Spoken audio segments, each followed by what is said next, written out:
Assalamualaikum warahmatullahi wabarakatuh. Salam pertanian maju. Saudara-saudara sekalian, pada kesempatan ini saya akan menjelaskan yang berkaitan dengan teknologi masukan.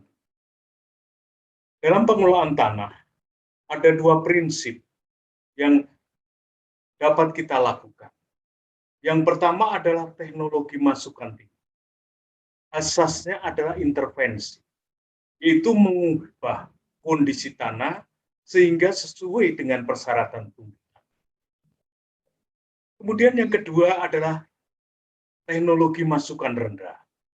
Asasnya adalah adaptasi, mencari tanaman yang cocok pada lahan.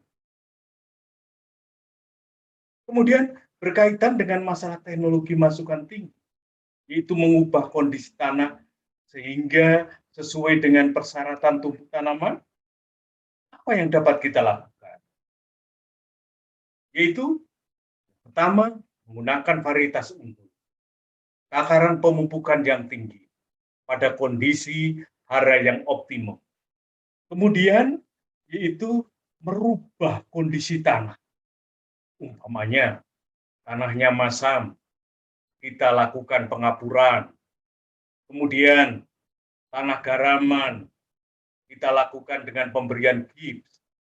Jadi merubah kondisi tanah itu agar sesuai untuk persyaratan tumbuh.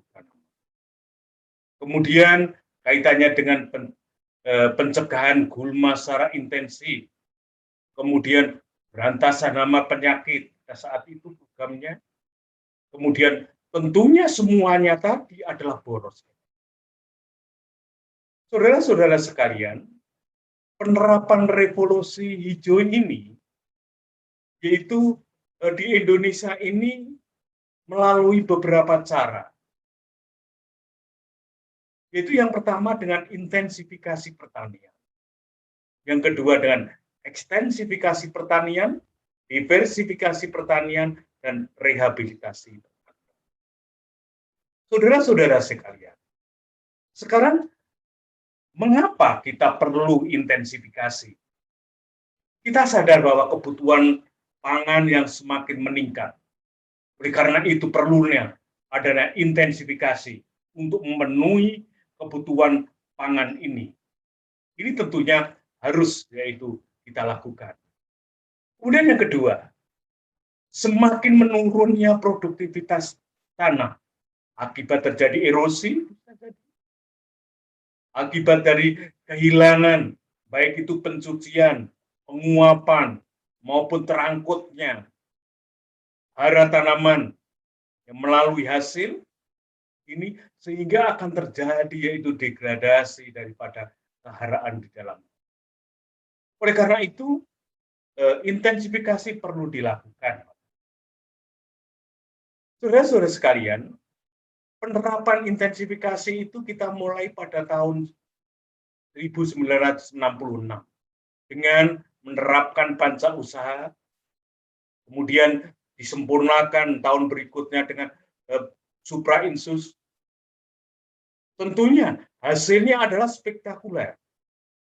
Bahkan kita di Indonesia ini sekitar tahun 80-an, yaitu kita bisa berswasembada. Bahkan kita bisa ekspor ke Afrika. Namun tentunya setelah berjalan sekian tahun, tentunya program intensifikasi ini yang merupakan masukan tinggi, yaitu perlu kita evaluasi. Bagaimana dampak? Saudara-saudara sekalian yang kami cintai, dampak yang kita rasakan saat ini, antara lain yaitu tingginya risiko kehilangan biota sumber daya. Akibat apa? Akibat tentunya penggunaan agrokimia ini. Kemudian yang kedua adalah penggunaan agrokimia ini yang tidak rasional ini akan menyebabkan yaitu semakin meningkatnya biaya. Ketergantungan agrokimia atau input yang baik itu berupa pupuk maupun obat-obatan ini yaitu akan menyebabkan yaitu semakin kebutuhan akan biaya yang kita keluarkan lebih besar. Di samping juga akan berdampak pada lingkungan. Kemudian selanjutnya adalah semakin meningkatkan pencemaran, baik air, tanah, dan residu pada hasil pertanian kita. Umpamanya yaitu pencemaran di air pengairan kita, pupuk umpamanya, akan terjadi yaitu proses eutrofikasi atau ini di tubuh air pengairan, kekayaan daripada keharaan di tubuh air pengairan kita juga akan tumbuh yaitu baik itu eceng gondok dan lain sebagainya, sehingga akan menutup permukaan tanah, akan berdampak buruk pada yaitu perikanan dan lain sebagainya. Saudara-saudara sekalian, untuk selanjutnya adalah semakin meningkatnya ancaman residu bahan agrokimia ini. Terhadap apa? Terhadap kualitas dan keamanan pangan kita.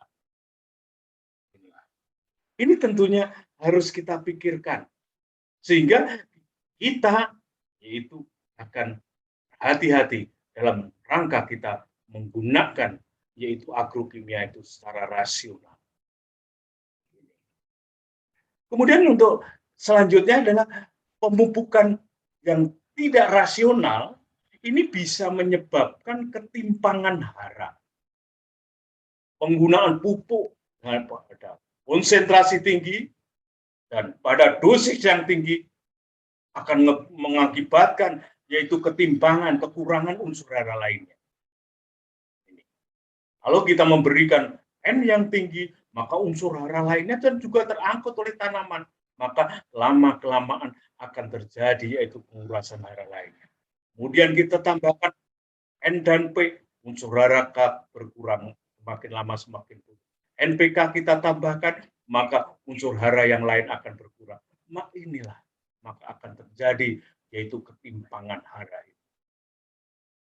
Dan juga yang sudah kita rasakan, yaitu akan terjadi merosotnya kadar bahan organik di dalam tanah.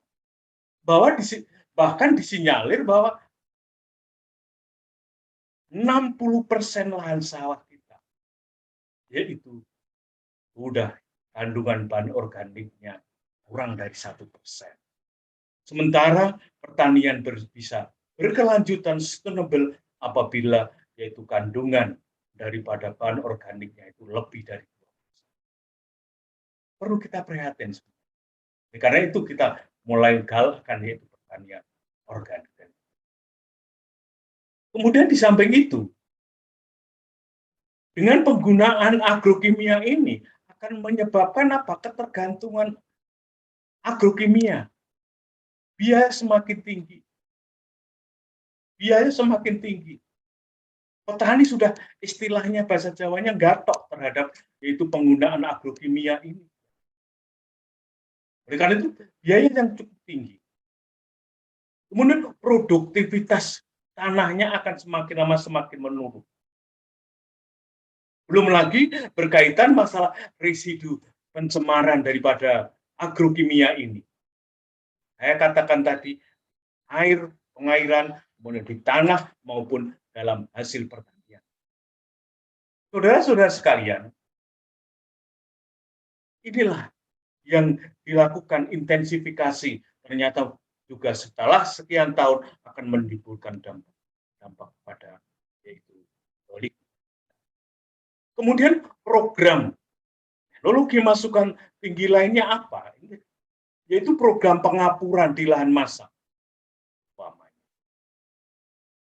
Tatkala kita tetapkan ingin bersuasembada kedelai, maka lahan masam kita yang tidak sesuai, kurang yaitu sesuai untuk pertumbuhan tanaman kedelai, laksanakan program pengapuran. Ini merupakan yaitu suatu tindakan teknologi masukan. Demikian juga yaitu pemberian gift di lahan-lahan garaman dan lain sebagainya. Tujuannya apa? Tujuannya yaitu CA dari gift ini akan menggantikan natrium di dalam kompleks pertukaran, kemudian baru dapat.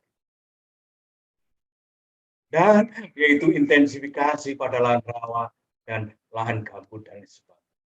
Saudara-saudara sekalian, menarik sekali apabila kita yaitu saudara-saudara sekalian, kita bicarakan pada kuliah ini adalah teknologi masukan tinggi.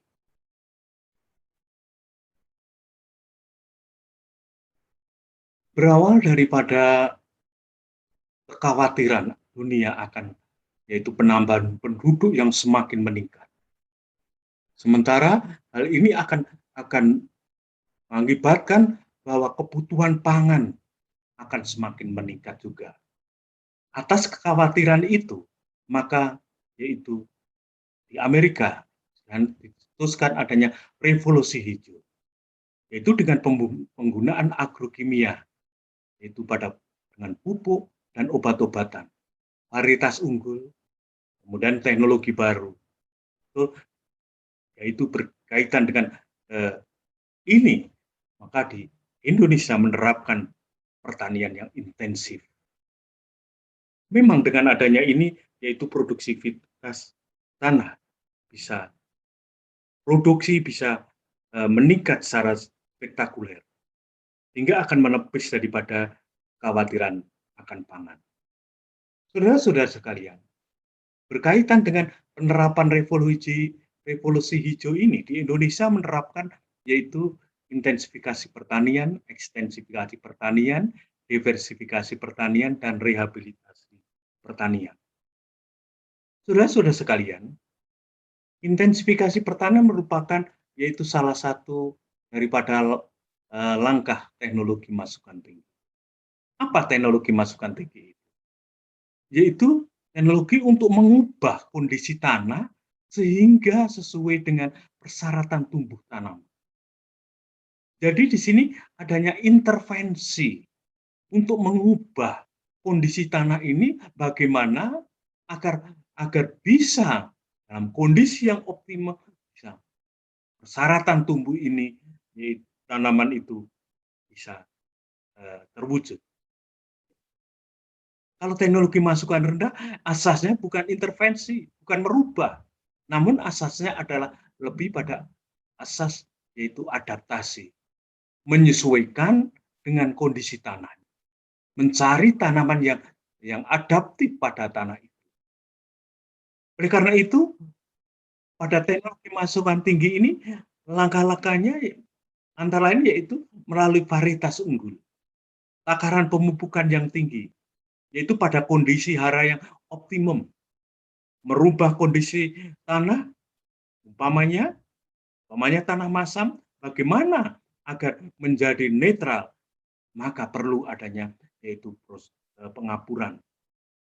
Kemudian pencegahan guma secara intensif, atau yaitu pemberantasan hama penyakit pada saat itu, yang sekarang pengendalian daripada hama dan penyakit. Tentunya semuanya tadi, yaitu boros. Saudara-saudara sekalian, intensifikasi pertanian dimulai tahun 1966, di mana ini yang pertama kali program yang diterapkan yaitu panca usaha, penanggulangan benih unggul, penggunaan benih unggul, perbaikan cara bercocok tanam, pemupukan, pemberantasan hama dan penyakit tanaman pada saat itu, kemudian pengairan yang teratur. Kemudian ini disempurnakan panca usaha ini disempurnakan dengan suprainsus yang menerapkan yaitu 10 teknologi.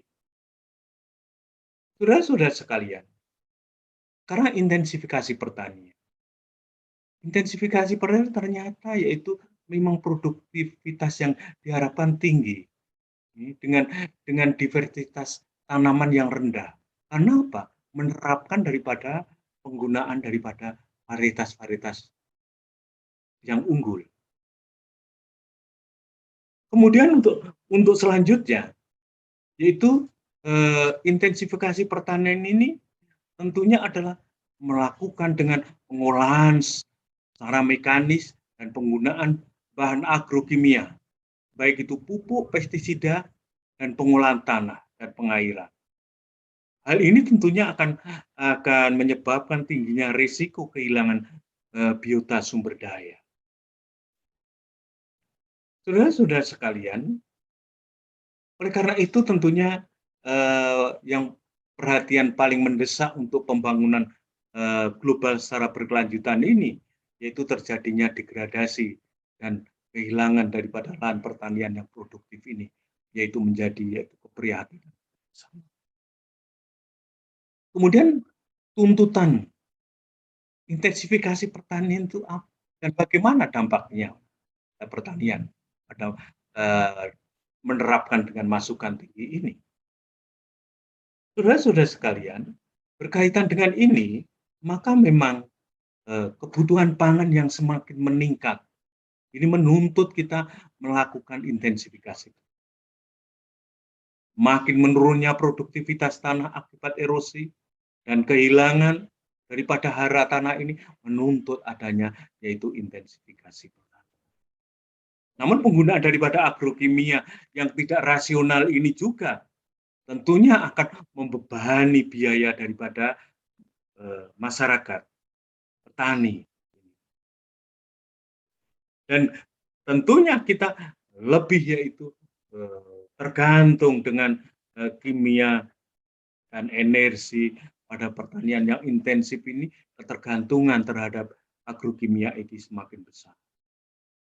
Saudara-saudara sekalian, dampak intensifikasi pertanian juga yaitu 60% dari pelayanan ekosistem yang telah terdegradasi ini. Akan pelayanan ekosistem ini terdegradasi. Pemanfaatan yang tidak berkelanjutan dari faktor-faktor produksi alami seperti keragaman hayati, ya ini semakin menurun.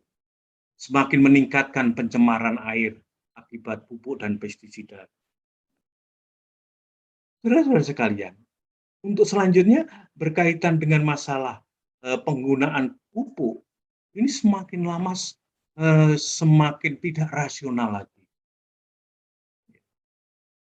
Penggunaan pupuk anorganik yang berkonsentrasi tinggi, dosisnya semakin lama semakin tinggi untuk menggenjot, meningkatkan produksi daripada pertanian kita, menyebabkan penggunaan yaitu sudah tidak rasional lagi. Akan menyebabkan apa? Akan berdampak pada ketimpangan hara yang lain.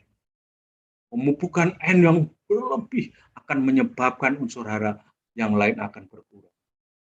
Pemupukan P yang berlebih akan menyebabkan unsur hara yang lain akan berkurang. Terus apabila yang lain ini kita tidak tambahkan, maka akan terjadi yaitu kekurangan, maka akan terjadi ketimpangan hara. Dan kita tidak mungkin dengan menggunakan yaitu penggunaan pupuk anorganik, agrokimia ini yaitu bisa memenuhi semua daripada hara itu. Kemudian yang kedua, yaitu semakin merosotnya kandungan bahan organik di dalam tanah. Disinyalir ada sekitar 60% lahan sawah kita itu kandungan bahan organiknya kurang daripada 1%. Sedangkan pertanian bisa sustainable, bisa berkelanjutan apabila yaitu kandungan bahan organiknya itu lebih daripada 2%. Ini merupakan keprihatinan kita bersama. Kemudian untuk selanjutnya adalah permasalahan yang lain adalah permasalahan dalam rangka pengelolaan kesuburan tanah, pemupukan yang tidak rasional. Penggunaan yaitu pupuk kimia yang tidak rasional. Ini akan berdampak apa? Akan berdampak terhadap ketergantungan agrokimia. Biaya semakin meningkat. Produktivitas tanah yaitu akan semakin menurun karena terjadi ketimpangan hara. Belum lagi itu residu dan pencemaran daripada agrokimia ini, baik pupuk maupun obat-obatan ini, akan mencemari daripada lingkungan. Baik itu residu daripada pupuk akan menyebabkan terjadinya eutrofikasi, pencemaran daripada bahan kimia akan mencemari daripada air, tanah, dan yaitu residu pada hasil pertanian. Ini merupakan keprihatinan. Oleh karena itu tentunya merosotnya kadar bahan organik ini yaitu menjadi keprihatinan kita bersama. Kita galakkan kembali melalui yaitu pertanian organik. Ini sangat terkait dengan masalah keberlanjutan. Ini, lahan sawah di Jawa ini 60% kadar bahan organik sudah rendah. Saudara-saudara sekalian, ini yang terkait dengan masalah yaitu eutrofikasi, pengkayaan hara pada badan air. Pengkayaan hara pada badan air akan menyebabkan yaitu eutrofikasi, pertumbuhan secara eksplosif, ganggang di perairan kita, termasuk eceng gondok. Maka apa? Badan air ini akan tertutupi. Ini akan menghambat daripada sinar dan fotosintesis tumbuhan air. Ini O2 akan kurang, akan aerobik. Maka biota air dan ikan akan mati. Demikian juga menimbulkan zat racun, kematian biota air, itik dan burung dan sebagainya. Karena gelombang merah ini, red tide ini akan menimbulkan yaitu fitoplankton Pyrodinium yang ini beracun menyerang sistem saraf. Saudara-saudara sekalian, belum lagi penggunaan pestisida ini berkaitan dengan residu pestisida di tanah air yang akan berdampak pada mikrobia tanah, pada tanaman, pada hasilnya. Tentunya ini akan berdampak buruk pada konsumennya. Dan juga yaitu akan residu pestisida ini akan berdampak pada hewan dan manusia. Dan juga yaitu semakin hilangnya musuh alami. Saudara-saudara sekalian, ini residu pestisida pada hasil kita, terutama hasil-hasil daripada hortikultura. Sudah perlu kita ketahui bahwa residu pestisida ini bisa bersifat karsinogenik, memacu sel kanker, mutagenik, memacu mutasi gen, teratogenik, atau melahirkan anak cacat, dan neurotoxin, yaitu meracun saraf. Ini perlu kita perhatikan. Dan bahaya pestisida itu sangat besar sekali, berkaitan dengan masalah proses reproduksi, kelahiran cacat, kerusakan sistem saraf, kanker payudara, kanker perut, kanker testis, prostat, kelahiran tidak normal, dan sebagainya. Dan sekitar 1,4 juta penderita kanker itu disebabkan oleh pestisida. Saudara-saudara sekalian, kemudian langkah daripada teknologi masukan tinggi ini berkaitan dengan masalah pengolahan tanah, yaitu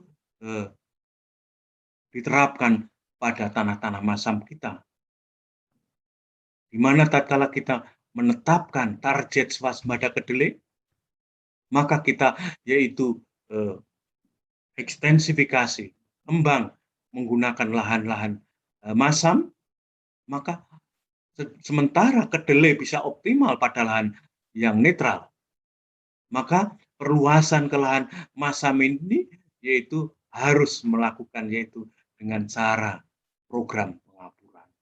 Lakukan pada saat. Kemudian untuk selanjutnya, saudara-saudara sekalian, berkaitan dengan masalah ini, berkaitan dengan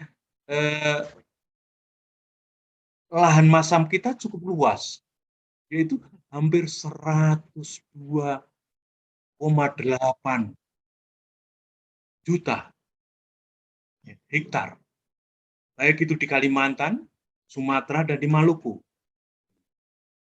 Oleh karena itu, dengan melakukan program pengapuran atau teknologi masukan tinggi akan merubah tanah masam ini menjadi netral. Saudara-saudara sekalian, maka dengan pengapuran ini memang bisa menetralkan pH, AL bisa terendap, meningkatkan ketersediaan, dan P meningkatkan daripada KTK atau KPK dan KB.